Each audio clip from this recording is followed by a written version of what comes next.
One thing that my grandma and grandpa taught me about love was to always have a sense of humor. It never failed. Grandma never took a big picture because Grandpa was always pinching her butt.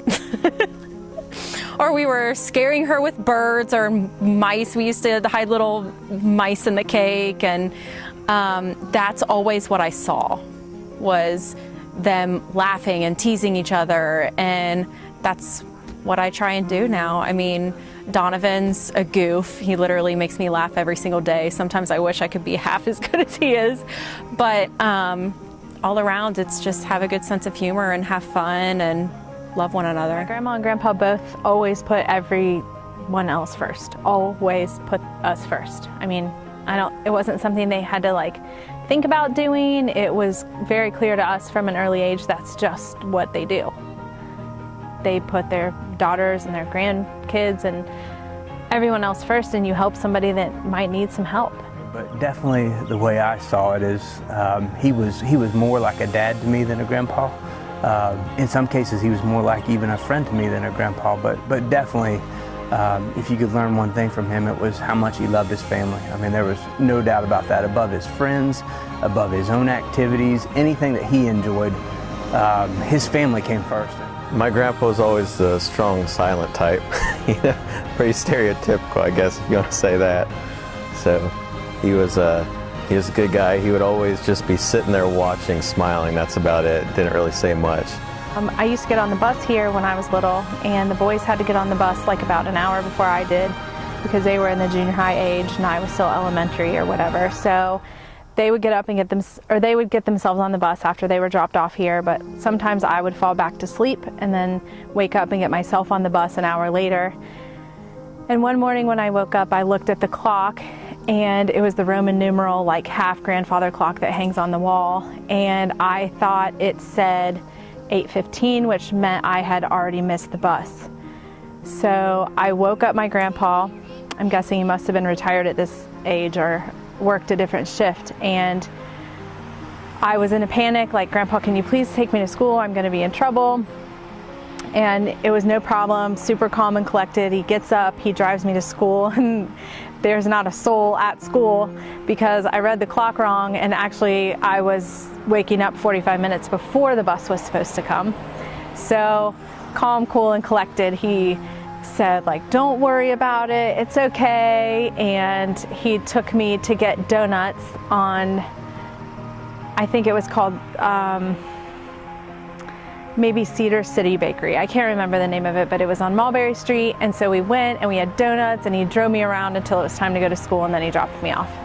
My grandma played piano, and she actually got me my first guitar when I was 9 years old. She promised me if I got straight A's that she'd buy me this guitar from the Goodwill. So I came home and she had this little probably $10 guitar sitting there for me, and I still have it. It's hanging on my wall at home.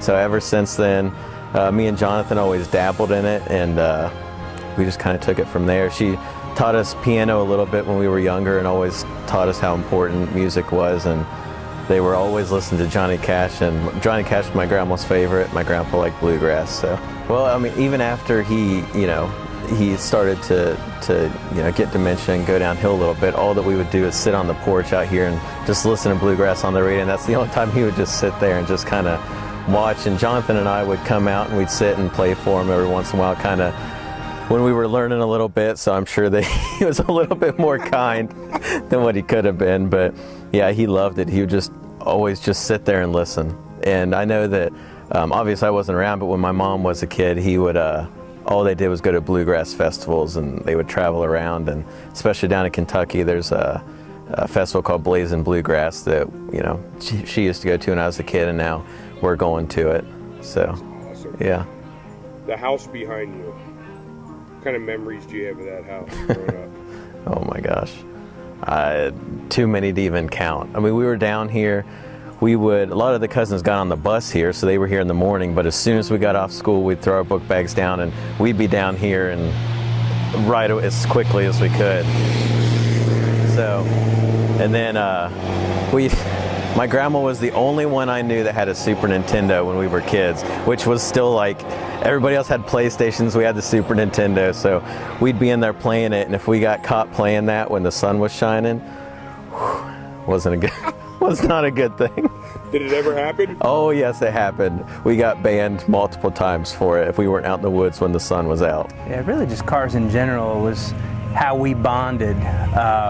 He didn't talk a lot, I didn't talk a lot, but I think we were very similar, and I learned a whole lot from him all growing up, but cars were definitely our bond from, you know, the time I was 8, maybe even younger than that, definitely younger than that, because we've got pictures where he'd let me go with him. You know, he used to buy a whole lot of old cars, and I was kind of his running around partner. I probably spent more time with him than anyone from that time. You know, there were a couple times where he would tell me, you know, that I was as much like a son to him as a grandson, because we really would run together. You know, for a lot of my life, he was really my best friend. We would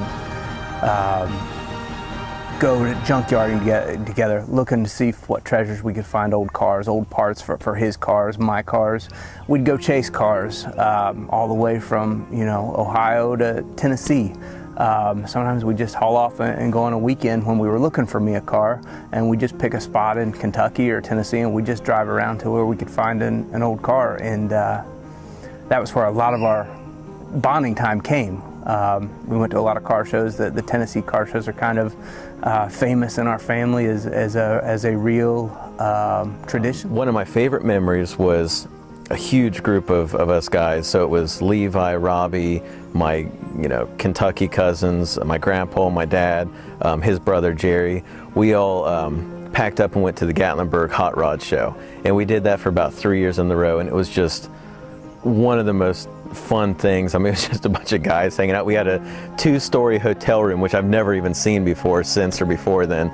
So we had a 2-story hotel room, and Stuart was there, Jonathan was there. We were all in the room together, and that was just so much fun walking around all weekend. And one of the funniest stories probably ever from him, at least if he would tell it, you would do cruising on those car shows, and it was me, Jerry, Grandpa, I believe it was just the 3 of us, in somebody's hot rod. I don't remember which one it was, but we were sitting in it, and they let me sit in the front. I was 13, 14 years old, and we pulled up beside, I was probably a little older than that, but we pulled up beside a car full of, you know, larger, younger girls, and Grandpa will tell the story about him sneaking his hand up in front of, he was sitting in the back, and he let me ride in the passenger seat.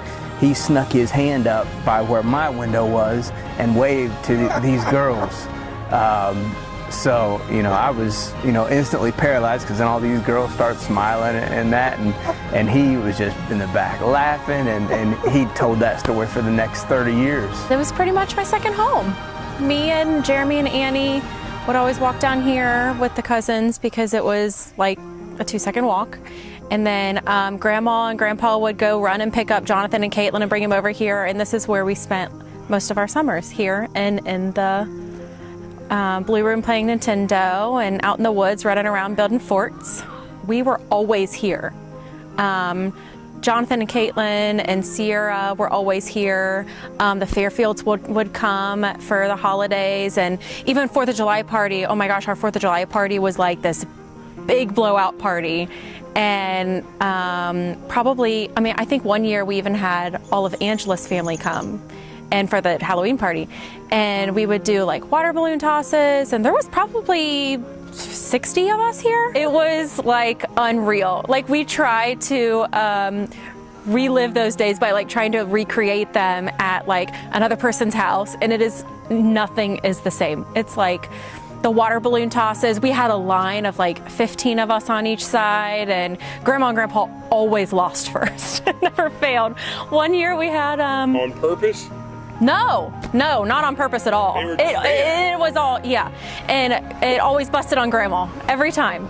And then we would do an egg race where we held an egg on the end of a spoon, and we would have to like run down to the finish line and then come back. We did a sack race one year, and then we did, oh my gosh, the volleyball games.